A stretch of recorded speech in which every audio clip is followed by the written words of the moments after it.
With us now, Brandon Arnold, the Executive Vice President of the National Taxpayers Union, and Lydia Mashburn is with the American Institute for Economic Research. So welcome to you both. Brandon, let me start with you here, because, again, there wasn't a clear answer that we saw from the VP last night. Perhaps you've looked at her tax plan. Do you think there is clarity here? We're just 12 days to go until Election Day.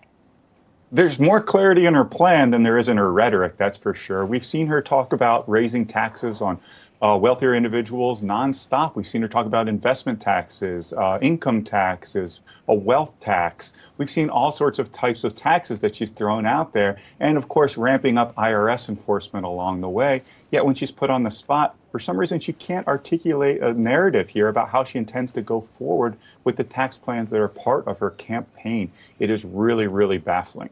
Yeah, everyone knows the talking point. Make sure that the billionaires pay their fair share, right? That's seemingly the only thing you can really put together. Lydia, though, CNBC putting this out, the survey that former President Donald Trump is still leading Harris big on the economy, with 42% of the voters saying they're better off financially if Trump wins, 24% for Harris. Is that a determining factor as far as a campaign issue here, the cost of living?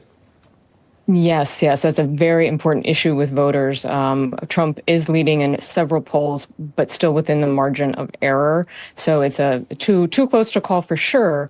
But the level of interest by voters in issues related to inflation, the economy, and particularly the cost of living is still a top priority, especially in swing states, whereas Harris seems to be doing better on issues related to climate change and healthcare, as well as democracy and the state of democracy.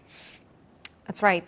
They both have their strengths, I guess you could argue, but ultimately what will be the deciding factor for voters? Brandon Arnold and Lydia Mashburn-Newman, that's all the time we've got today, but we appreciate you joining us. Thank you so much. Thank you.